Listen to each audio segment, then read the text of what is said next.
Hi guys. So as we approach the end of 2019, that day at the Evo Club official Facebook group, right, somebody started off a thread. How much have we spent over the last 1 year on our car maintenance?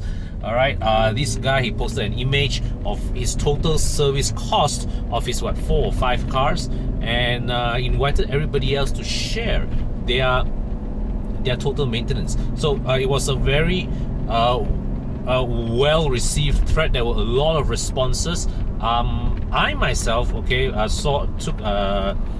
the effort to tabulate all my servicing costs of my cars over the last 1 year, and yeah, and arrived at a grand total of about 11,500 ringgit, which sounds like a lot until you see that it is actually spread over 4 cars: the Waja, the E39, the Persona, which I've already sold, as well as the S-Max.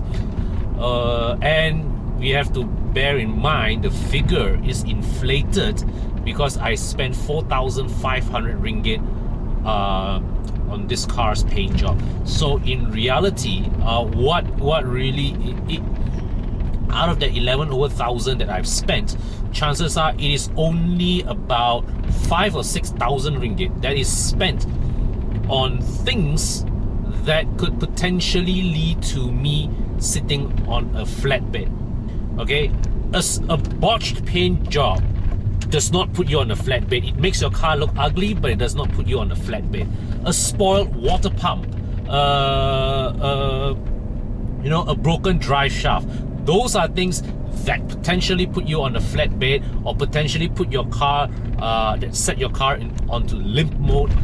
And yeah, those are the things that logically you will want to prioritize fixing. So I did a bit of math, right? And I look at the numbers.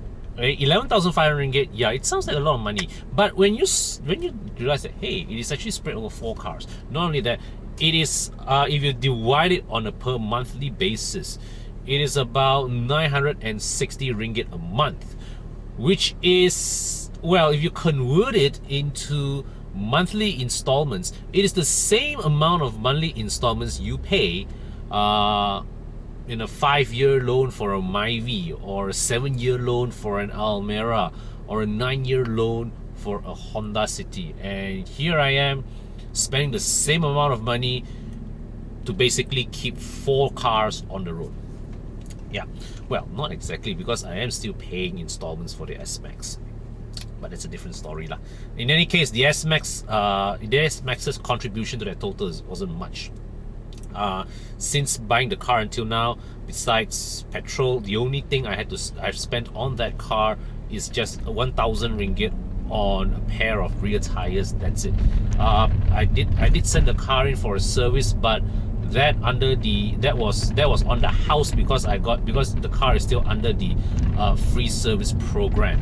The Persona 2 had only contributed a very small amount to the total, less than 500 ringgit. It was just one service, and then not long after that, the car was sold.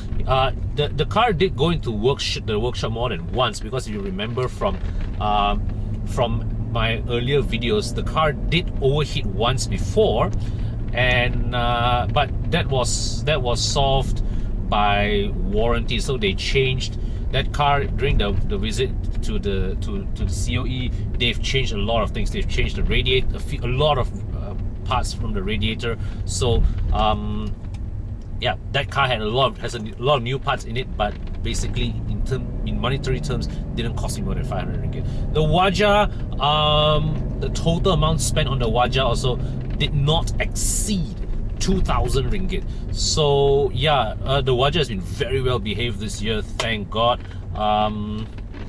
Just sent it for a couple of services, but there were a couple of alarms that I will need to take take note of moving forward. There is one of the drive belt pulleys are nearing where it's emitting some weird noise. It's emitting some noise.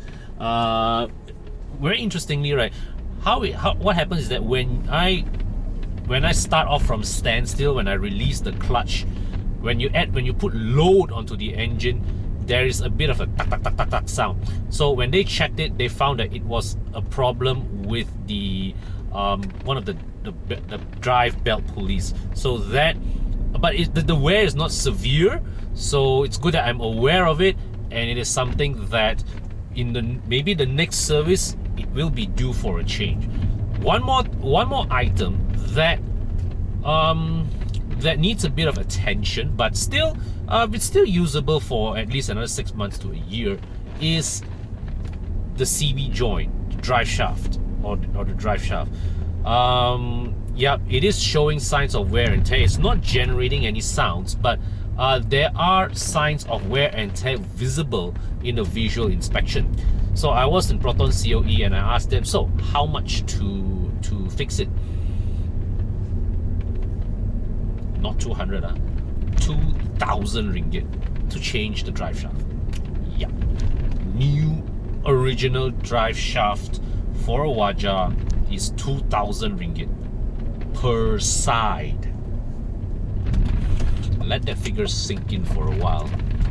I was just joking with my friend the other day, 2,000 ringgit on this E39 gets a lot of things done. Alright, yeah, so but happily that's not the only solution available. I actually did change one of the drive shafts before, but I changed an OEM unit. That cost about 300 bucks. So in the end, it's not something to panic, but it's something to raise eyebrows of. And that brings me to a point regarding the Waja. So you see, right, the Waja is amongst the 3 cars that I have, the S-Max, the E39, the Waja.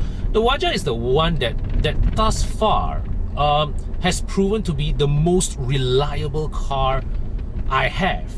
But the problem with that car is that Proton has stopped making new parts for certain components in that car, and that means that if I am insistent on maintaining that car with original parts, it's either going to get increasingly costly, or in some cases parts will just be outright impossible to source. I've known this for a while now, because when I did the taillight conversion back to the pre-facelift design, I was actually unable to find brand new original taillights. So actually I had to go to Muda and buy a pair of used taillights to put into the car. So the funny thing is, right, moving forward, there will come a day, and it's not too far away, there will come a day when maintaining this E39 here may turn out to be easier than maintaining the Waja, simply because it will be easier to source brand new and may even be cheaper to source brand new original parts for this car than the Waja. Yeah, but still, all being said, I'm not really complaining per se. I still love driving that car. That car still has the ability to put a smile on my face. So yeah, I mean, for as long as I think I can afford to upkeep all of them together, yeah, I'll probably be sticking on to it. But the Waja does need a new paint job moving forward. A few years, many years, I think about 6-7 years back, I got involved in an accident with that car.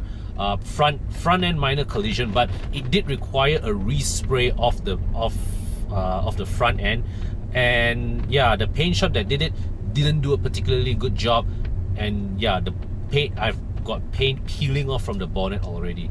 So yeah, that car is probably going in for a respray next year, and yeah, and that would probably be the big expense. And I also recently felt that the aircon of that car is starting to lose a bit of cooling, so maybe an aircon service is also in order. Now, what's next with this E39? Now, thus mechanically, the engine is in terrific shape. All that needs to be changed is changed. diesel valve, I've done all the cooling system, but then again, I'm on an OEM water pump, so I'm probably going to have that inspected in my next service. The main point of concern of this car going forward actually is the transmission, because one of my recent visits to Shite, the gearbox actually churned out an error code, which is a small error code, and Shite tells me that it is the sign of the onset of transmission failure. Okay, which yeah, it sounds scary, but believe it or not, I am actually like, okay, I'm not too worried about it, because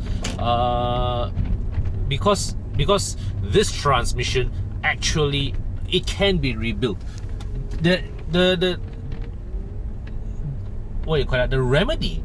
There are 3 remedies. All right, with regards to dealing with the transmission when the transmission packs up. 1, half-cut transmission.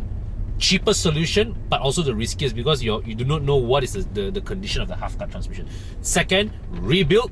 That's about 5,000 ringgit. And Shite is one of the does have a good reputation when it comes to rebuilding the ZF5 HP automatic transmission. I know a few people who has rebuilt their transmissions with him. Good results. Next up, manual conversion. That is going to be the costliest option up front. The cost quoted to me 7,000 ringgit, because you see, the thing is that when you do the manual conversion job for this car, it won't be just swapping transmission. You have to get new pedal box, you have to get new drive shafts, because the transmissions, the auto and manual transmissions, are of different lengths. You may need to get a new rear diff, because the final ratio, the optimum final ratio for the transmission is also different. Yeah, so that will be that. All that will adds up, but in the long term, what it will get me is an upgrade in performance, and also it will spare me another transmission rebuild 200,000 or 300,000 kilometers down the road. So that's something to think about. But otherwise, this car is in terrific shape. I'm very happy with it. Yeah, so let's just wait and see what 2020 holds for this.